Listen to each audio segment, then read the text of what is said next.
Hello বন্ধুরা, সবাই কেমন আছো? তো আজ আমি বানাচ্ছি চিকেন পকোড়া। চিকেন পকোড়া বানাতে লাগছে ডিম, গরম মশলা, চিকেন মশলা আর কাশ্মীরি মির্চি। চিকেনগুলোকে ছোটো ছোটো ছোটো পিস করে কেটে নেব। তারপরের মধ্যে লাগছে কর্নফ্লাওয়ার, তোমরা চাইলে বেকিং পাউডারও দিতে পারো। তারপরে একে একে এগুলোকে একে একে চিকেনটার মধ্যে দেব। তারপর নুন, হলুদ সব একসাথে দেব। একে একে দিয়ে পরে একে একে দেবো। তারপর ময়দা লাগছে, ময়দাও দেবো পরিমাণ মতো।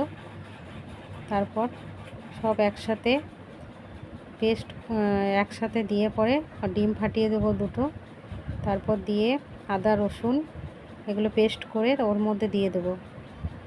দেওয়ার পরে একে একে মশলাগুলোকে দিয়ে দেবো।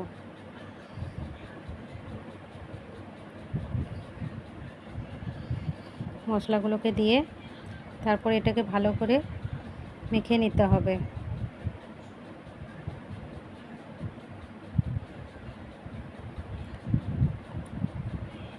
ভালো করে মেখে নিয়ে তারপর 15 মিনিটের জন্য রেখে দেবো ঢাকা দিয়ে, যাতে জিনিসটা আরও ফোলে।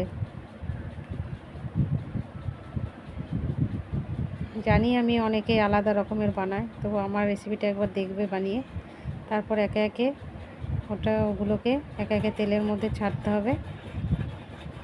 তেলের মধ্যে ছেড়ে একটু লাল লাল হবে, হালকা কম আঁচ করে ভাজবে সবাই, তারপরে সার্ভ করবে।